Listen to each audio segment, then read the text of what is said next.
On Monday night, Mo Salah won the PFA Men's Player of the Year award, the first player to win the accolade 3 times. So we have to ask, is he the greatest players' player there has been? You're going you come to me first. Yeah, Thank you, not? Alex.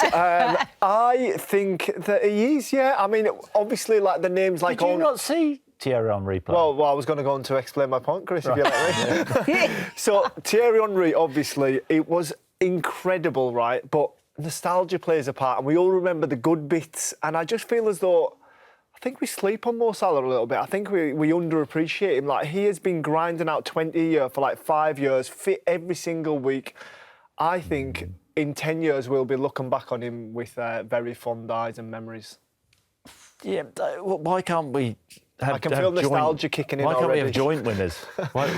Why can't we say they are both great if we have to choose one? I mean, it is so difficult. I mean, we're forgetting a lot of other players. The likes of Alan Shearer, Mark Hughes won on a couple of occasions. Let's have a look at the only players as well. I mean, it's a hell of a list, and I'm a little bit older than Glenn, but I mean, you got Ronaldo there, but people would say Ronaldo and Premier League, did he play long enough in the Premier League to warrant saying that he's the greatest of all time? I think it is a fascinating debate, but Thierry Henry, for me, will always be the standout player. Tell us a bit more of why. Well, I mean, everything which he did, basically. I mean, scorer of wonderful goals, and he played in a brilliant Arsenal team.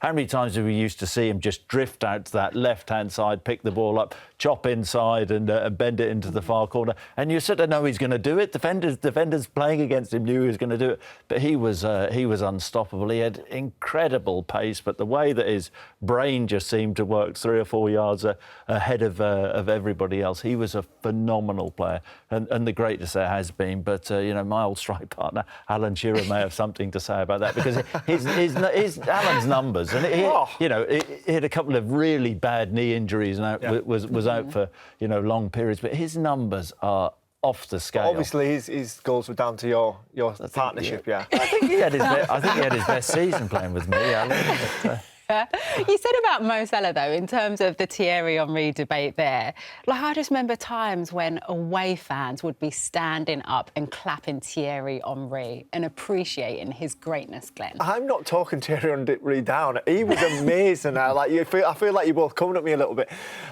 You remember, and I think that is the key word. We will remember Salah in a different light, like, because he's here and it's now, and we see his flaws at a weekend. I feel as though we look at him through a different lens, kind of thing. But when we look at that list, for me, the best player ever in that list is Ronaldo. But like you said, your best years weren't in England or in the Premier League. Yeah, I'd agree with that. We know what a phenomenal player he has done, and he's won a few Ballon d'Ors, hasn't he? As well, and he's not bad, and he's still playing. I mean, he's into his 40s now, and still going. Ronaldo, but yeah, I mean, it is a great debate. But the list of players, and that's the best accolade I think as a player you can have. Your fellow players voting for you. But we were talking earlier in the green room about the tactical votes at times when we played, and players we didn't like, who we're not going to mention, who we didn't vote for, and what have you. But that's a sensational list. And you can't vote for teammates, that's right, isn't it? You can't vote for... Talk to us a bit more about that, because I remember there's a certain time of year when those forms come in. Yeah, a bit early. And you sit around, you've just come in from training, and you're like, right, let me just go for who do I want to get on that list? Wow. Who's my friends? Who do I know? No, but it's normally at breakfast time, unannounced. They'll roll in, they'll hand loads of sheets of paper out, and they'll be like, right, boys, PFA Team of the Year or whatever, who's the best and things, and I'm not going to lie, it's you have a few ideas and you write your ones in, and then you start having a conversation. Who didn't you write in? And who didn't I write in? Who did you think you should have voted for? But then you sort of thought, no, because I don't particularly... I was never that bitter, I don't think, Chris. But is that where it's different from players' player? Because you always know, like, standout season, but team of the year is where it gets But I think when you've got to think about it, when I'm writing a full team, and obviously we're talking about the PFA player here, but when you write the full team, you end up shouting over the breakfast room, like, who have you got a left back? Who have you got a right back? And, oh, yeah, that's a good shout. And it's a bit unprepared, I think, footballers are for that morning, aren't they? Yeah, and also the rivalry comes into it. If if you're in a title race against a particular team and you possibility of voting for their players, you often don't.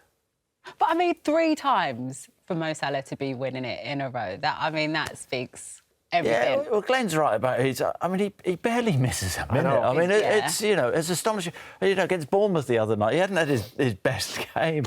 And I didn't have him in my fantasy team, actually. And I was thinking, here we go, everyone's captained him. And then all of a sudden, last minute, he never gives up. But his numbers are just, I mean, I spoke about Alan's numbers. His numbers are freakish, really.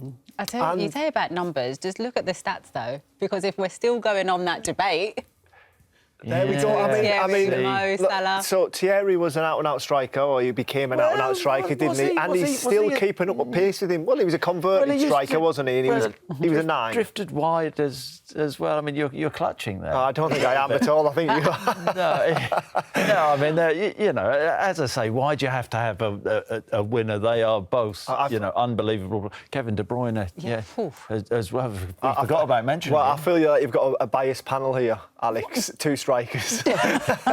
We've only mentioned strikers so far. Yeah, I mean, Kevin De Bruyne, what he could do, so special.